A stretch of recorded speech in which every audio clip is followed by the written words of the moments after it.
Hello, everyone. I am Jeff here to present how to avoid harassment in the workplace and how it is important. Uh, this presentation belongs to me, Richard Hernandez, and Zaina Harb. And I hope to God I did not mess your guys' names up.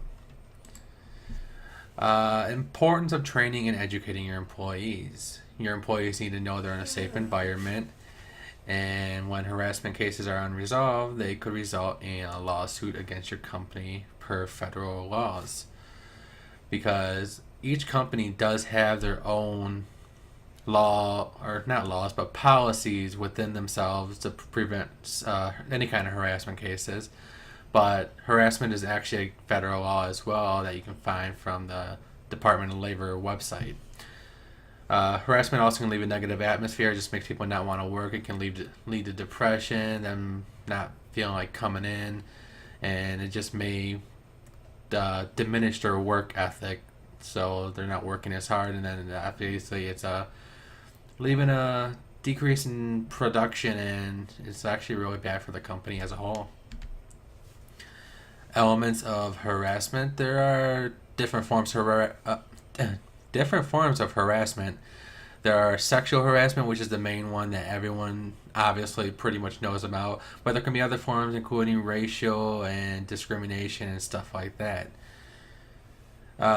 It can be anything sexual or like touching a person and just demeaning gestures, phrases, and stuff like that.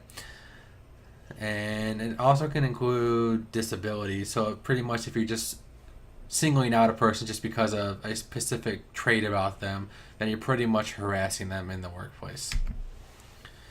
Here's a statistic break for a quarter of the way through the presentation. 54% of respondents have experienced some form of sexual harassment, and this survey is out of 500 respondents in 92 different companies. 79% were women and 21% were men. Now, even though going through the statistics, most of them were like done on opposite genders, it does happen to the same sex as well. So, obviously, men can get sexually harassed or just harassed in general by other men, and women can have the same thing happen to them. And then a lot of the times it does have to do with power. Like if a boss of a company will harass someone lower, even though they're supposed to be following those policies set out by them. So you want to make sure to avoid that as well. And 12% of those who did not comply with sexual harassment advances were threatened by termination. That is a definite no-no. We're going to talk about that in a little bit because it can result in a retaliation case by threatening termination. If you look at those statistics, more than half have experienced harassment. And that was just mainly sexual harassment, so that did not include everything else along the board, which would be racial and disability related. The majority was towards the female population, but like I said, that was all sexual harassment cases and not any other thing to broaden the search. Now here it is. If you're threatened by demotion or termination or giving like menial tasks like I don't know, cleaning the bathroom or something, then you have a case for retaliation. It is unlawful for any employer to retaliate against an employee when they bring up concerns of harassment or discrimination that they are experiencing. To avoid harassment issues, you can know what harassment is, educate the employees, educate yourself. Most companies do have policies set, but either they're not brought up enough, or you need to actually bring them up more, or just set some major policies so your employees know what to do and what not to do and how to handle each situation. That goes to communicating about the policy, review the policy, empower the people of the job, and train the workers. Everything I literally just said, you just want to make sure your employees know what harassment is and know how to handle each situation and know who they can actually go to. Here's another statistic break. 66% of employees who were harassed were not aware of any policies. That is an alarming amount of people. Like we said in the previous slide, educate your employees because 66% there's no reason for that. 50% were aware of a department or source they could have contacted about sexual harassment. Usually, if you can't go to your boss, usually there's higher up departments, and then obviously the very last thing you want to go to is actually federal to handle the sexual harassment case. Now, the industries with the highest levels of sexual harassment would be business, sales, hospitality, civil service, and education. Now, to me, those are just mainly the main businesses that anybody pretty much goes into, so obviously they're going to be high.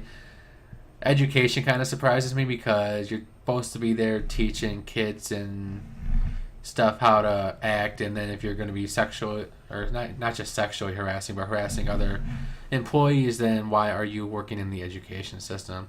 Same thing with the civil service or pretty much all of these.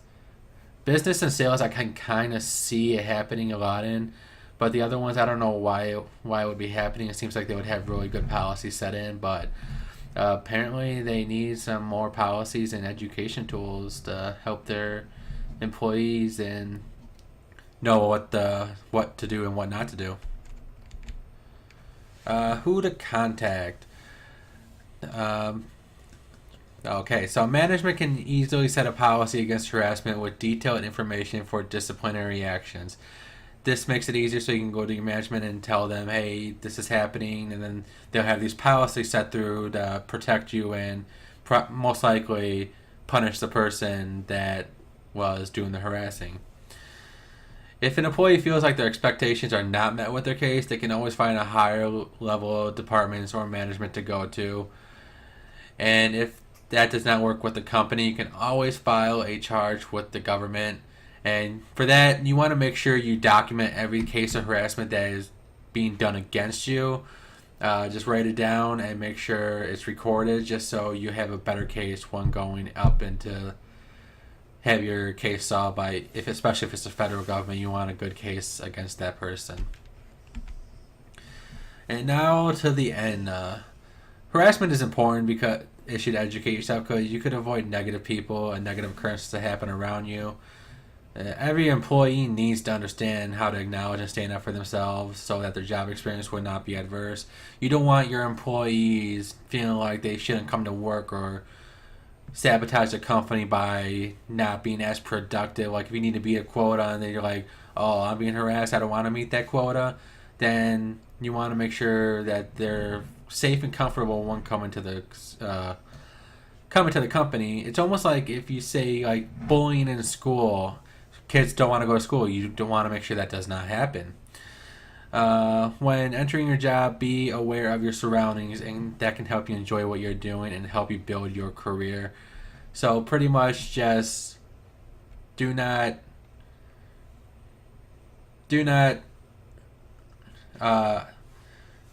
be afraid to step up at your career. If you're being harassed and being talked against, make sure you step up and contact higher up management and contact who you need to contact because it just does not belong in the workplace for harassment. And I believe these are the references if you guys want to check them out. I found this Julian. They're pretty much a lawyer when it comes to harassment lawsuits. Then Richard found an article called Harassment in the Workplace. It's from Wisconsin.gov. And the last one is the statistics website that I found that you can also check out as well. I hope you guys enjoy, and I apologize for the few stutters I had in here because I was trying to figure out what I wanted to say next because I had it planned out, but I'm not used to making these kinds of videos, and that's why this is uploaded to my Baker YouTube because my main YouTube doesn't really need anything like this, and it's not very professional. Anyways, thanks for watching, and I hope you guys learned something new.